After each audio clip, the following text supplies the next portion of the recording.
পর একটা সন্তান দান করেছিলেন আর তারপরে সেই সন্তানকে আবার কেমন করে আল্লাহর কাছে তুলে নিয়েছিলেন, ডেকে নিয়েছিলেন। আর সেই মায়ের অবস্থা কেমন হয়েছিল কবি সে সম্পর্কে অনেক সুন্দর ছন্দে সুন্দর কথায় পরিবেশনা লিখেছেন। আমি পরিবেশন করে শোনাচ্ছি সুরের মাধ্যমে, ছন্দের মাধ্যমে। কবি লিখেছে, বলছে দেখুন।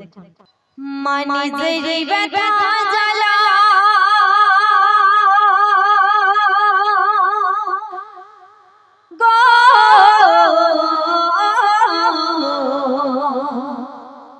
মানে যে ব্যথা জ্বালা পরোয়া করে না কেন, ছেলের ব্যথায় কাঁদে জনম দুঃখী মা, ছেলের ব্যথায় কাঁদে জনম দুঃখী মা।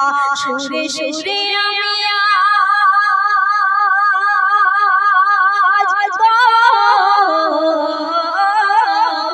সুরে সুরে আমি আজ শোনাবো যে ঘটনা, তাহা শুনে দু নয়নে আসিবে গো কান্না, তাহা শুনে দু নয়নে আসিবে গো কান্না। মানে যে ব্যথা জ্বালা পরোয়া করে না, ছেলের ব্যথায় কাঁদে জনম দুঃখী মা, ছেলের ব্যথায় কাঁদে জনম দুঃখী মা।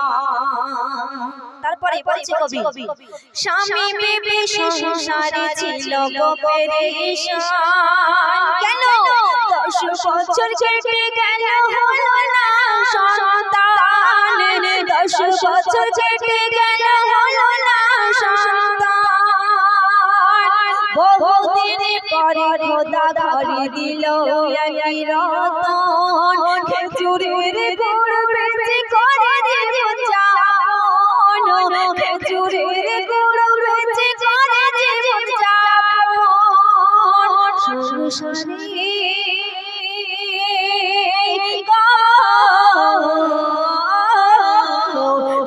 সংসারে চলে এলো খুশির মোহনা, সেই সময় ঘটে গেল এক দুর্ঘটনা, সেই সময় ঘটে গেল এক দুর্ঘটনা। মানে যে ব্যথা জ্বালা পরোয়া করে না, ছেলের ব্যথায় কাঁদে জনম দুঃখী মা, ছেলের ব্যথায় কাঁদে জনম দুঃখী মা। তারপরে যখন সেই স্বামী তাদের অনেক বছর পর, দীর্ঘ 10 বছর পর আল্লাহ পাক যখন তাদের কাছে একটা সন্তান দান করেছে, তারা বহু খুশি। সংসারে তারা খেজুরের গুড় বেচে তারা সংসারে জীবন যাপন চালায়, তারা সংসার চালায়। আর তারপরে তাদের সংসারে খুশির মোহনা, খুশির বন্যা হয়েছে, তাদের অনেক আনন্দ, অনেক আনন্দে আনন্দিত। কিন্তু তারপরে কি করছে, সন্তানকে আল্লাহ পাক কেমন করে ডেকে নিচ্ছেন, কেমন করে তুলে নিচ্ছেন, আর তারপরে তাদের অবস্থা কেমন হচ্ছে, সেই করুণাময়ী ঘটনা কবি ছন্দের মাধ্যমে তুলে ধরেছেন, পরিবেশন করছে। বলছে দেখুন, একদিনে রসিয়ে বিবি জাল দেয় চুলাতে, স্বামী কিছু গুড় নিয়ে বাজারে যায় বেচতে, স্বামী কিছু গুড় নিয়ে বাজারে যায় বেচতে। তখন হঠাৎ কোনো কাজে বিবি উঠে যায় ঘরে, খেলতে খেলতে ছেলে গরম রসে যায় পড়ে, খেলতে খেলতে ছেলে গরম রসে যায় পড়ে।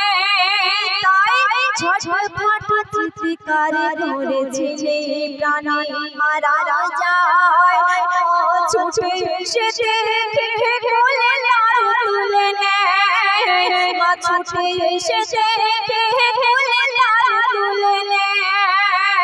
মায়েরই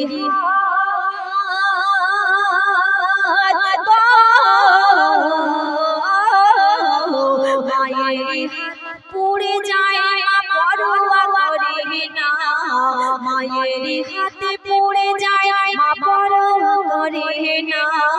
মরা ছেলে বুকে ধরে করে শুধু কান্না, মরা ছেলে বুকে ধরে করে শুধু কান্না।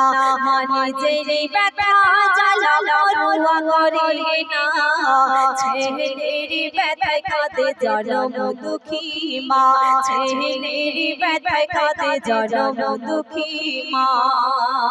কবি শেষ কথায় তাদের উদ্দেশ্যে বলছে, দুনিয়াতে এমন নজির কিন্তু দেখা যায়, বহু নজির দেখা যায় এমন।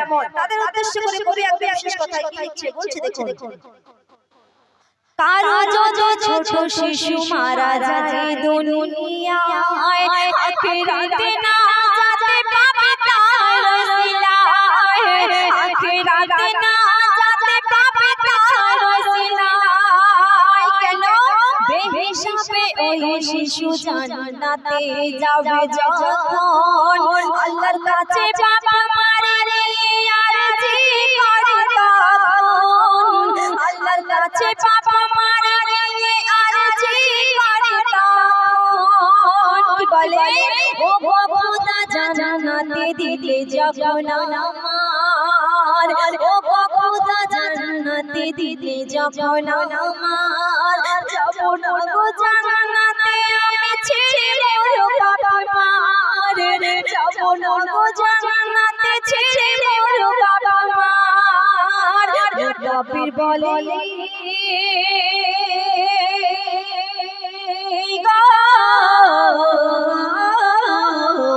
কবির বলে পেও না ওই ছেলের সাথে জান্নাতে যাবে তার বাপ মা ওই ছেলের সাথে জান্নাতে যাবে তার বাপ মা ওই ছেলের সাথে জান্নাতে যাবে তার বাপ মা।